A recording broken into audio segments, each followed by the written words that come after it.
কাল আমাদের বাড়িতে হরি ঠাকুর অর্থাৎ মথুয়া সম্প্রদায়ের যে অনুষ্ঠানটি প্রতিষ্ঠিত হয় প্রত্যেক বছর আমাদের বাড়িতে, তো সেটাই হবে। তো তার জন্য কিন্তু ঠাকুমা সকাল সকাল করে আমাদের বাড়িতে যে দুটো মূর্তি স্থাপিত আছে সেই মূর্তি দুটোকে বের করে আনা হয়েছে এবং সেগুলোকে পরিষ্কার করছে।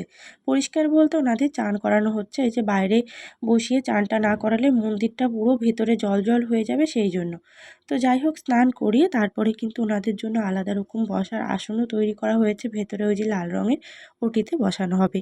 এদিকে আমি কিন্তু গিয়েছিলাম একটু বাজারে, সবেমাত্র বাজার থেকে ফিরলাম, ভীষণ ভীষণ গরম লাগছে। আর আজকে যেহেতু পয়লা বৈশাখ, মঙ্গলবার, পয়লা বৈশাখের দিন তো একটু সকলের ব্যস্ততা থাকেই। বাজার থেকে এসে তারপরে কিন্তু দেখলাম এখনও পর্যন্ত টাইম কলের জল আছে, সেই জন্য জলটাও এদিকে আমি ভরে নেব। আর আমি যেহেতু এখনও বাপের বাড়িতে আছি, আমি কিন্তু দুদিন মতন আছি।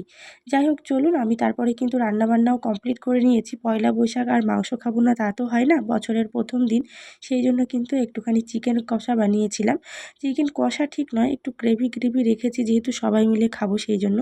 আর কাল যেহেতু আমাদের বাড়িতে অনুষ্ঠান, বুধবার, সেই জন্যই কিন্তু ঠাকুমা এদিকে উঠোনটা লেপছে। তো যাই হোক, আমি তো ছোট্ট একটা ভিডিও শেয়ার করলাম।